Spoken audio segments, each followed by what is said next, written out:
Assalamualaikum warahmatullahi wabarakatuh. Perkenalkan, kami dari kelompok 4. Di sini kami akan menjelaskan tentang pemahaman sebagai capaian belajar OBD. Adapun anggota kelompok kami yaitu yang pertama ada Amaniyah Humaidah, yang kedua yaitu Gilang Satyo Aji, yang ketiga yaitu Maulidi Rahman, yang keempat yaitu Nurul Afiyah Fauziah, yang kelima yaitu Salimah, dan saya sendiri Siti Askia Rahman. Selanjutnya, saya persilahkan kepada anggota kelompok untuk menyampaikan hasil diskusinya.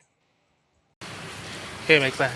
Jadi dalam pemahaman peserta didik dalam UBD ini memiliki berbagai makna, terutama dalam menunjukkan bahwa pemahaman itu bukanlah satu pencapaian, tapi membutuhkan beberapa pencapaian.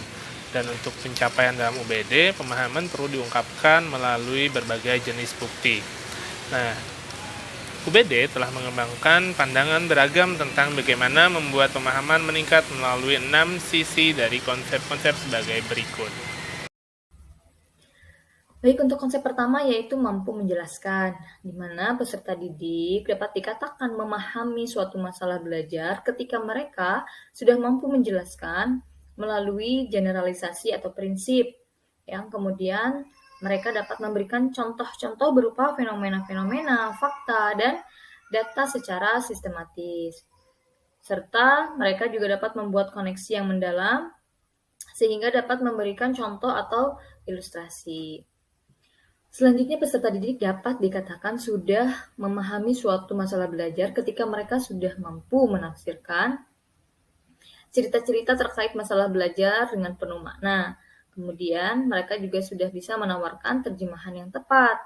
Terjemahan di sini maksudnya menerangkan masalah belajar dengan tepat.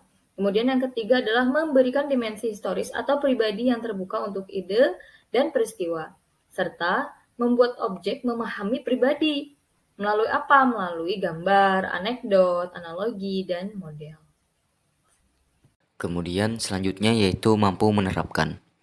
Nah, siswa dikatakan telah memahami suatu masalah belajar apabila siswa dapat menerapkan secara efektif, menggunakan dan menyesuaikan apa yang diketahui dalam konteks yang beragam dan nyata. Jadi di sini siswa menggunakan pengetahuan, keterampilan, dan pemahamannya mengenai situasi yang nyata dalam kehidupannya sehari-hari. Kemudian selanjutnya yaitu ada memiliki perspektif.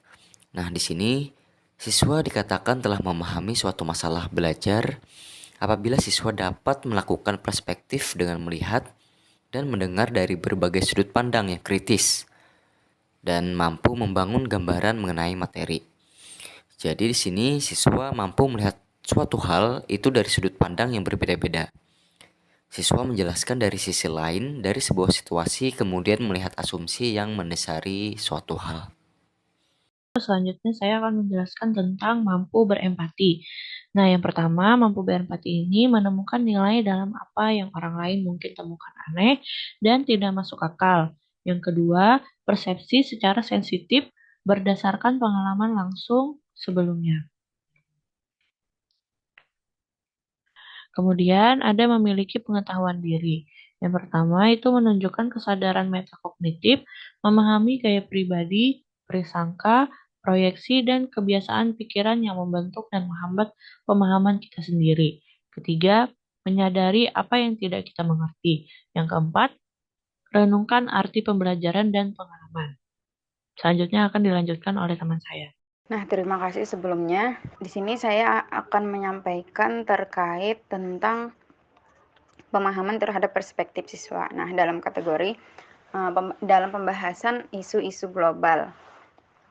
Nah, kemarin isu terkait COVID-19 di Wuhan. Nah, ketika mendengar berita ini, maka dalam perspektif siswa akan melakukan diskusi dengan keluarga terkait virus yang ada di Wuhan tersebut. Nah, setelah itu karena sudah masuk ke Indonesia, maka dalam perspektif siswa memahami adanya penyebaran virus dari mana? Dari banyaknya orang yang terpapar COVID-19 serta banyaknya korban yang meninggal akibat COVID-19. Nah, selanjutnya dari hal itu juga dari pandangan perspektif siswa, kenapa sih virus itu mengalami penyebaran yang pesat? Nah, ternyata setelah dia melihat banyak masyarakat yang tidak melakukan vaksinasi dan protokol kesehatan, akhirnya penyebaran virus ini semakin meningkat. Nah, lalu selanjutnya dari dua hal tadi, dari banyaknya orang yang terkena virus COVID-19, terus banyaknya orang yang tidak melakukan protokol kesehatan, maka akhirnya siswa memahami bahwa ia harus menggunakan atau melakukan protokol kesehatan. Jadi dia memahami bahwa penting melakukan protokol kesehatan serta vaksinasi untuk menghambat penyebaran virus. Nah, selain itu, ketika dia melihat banyaknya orang yang terpapar penyakit atau terkena penyakit virus COVID-19, melihat kondisi dan gejala yang mereka alami, akhirnya siswa memahami, oh ternyata dengan kondisi itu menyebabkan dia lemah kayak gitu. Nah, maka dia harus menambah asupan imunnya dengan cara meminum obat-obat herbal. Nah, jadi dia bisa membuat obat-obatan herbal alami untuk menambah daya tahan tubuh. Misalkan dari rimpang-rimpangan kayak gitu. Nah, dari hal ini juga ternyata di sini ada peluang untuk melakukan untuk mendapatkan uang. Nah, peluangnya di mana? Yaitu dengan menjual masker. Nah, ternyata masker di pasaran itu tidak sesuai misalkan dalam kondisinya itu masih kualitasnya itu kurang baik misalkan siswa memahami hal tersebut. Nah, akhirnya apa? Siswa membuat sebuah masker untuk menghambat penyebaran virus COVID-19. Nah, dengan masker ini. Nah, ternyata dari banyaknya masker yang digunakan itu menjadi sampah. Akhirnya juga siswa berpikir bagaimana cara membuat masker yang memang sesuai untuk digunakan untuk menangani virus, terus yang nantinya itu tidak menjadikan tumpukan sampah yang akan mencemari lingkungan. Akhirnya tadi siswa membuat masker yang bisa digunakan untuk menghambat virus, sekaligus maskernya tersebut ramah lingkungan agar cepat didaur ulang. Nah, itu. Terus, dari hal ini ada juga hal yang harus dibuat siswa kayak gitulah. Ternyata ada peluang lain, yaitu apa? Membuat hand sanitizer, karena pada saat COVID-19 itu penggunaan masker dan hand sanitizer kan meningkat pesat, maka itu adalah sebuah peluang untuk siswa. Itu saja yang dapat kami sampaikan. Salah hilap mohon maaf. Wabillahi taufiq wal hidayah. Wassalamualaikum warahmatullahi wabarakatuh.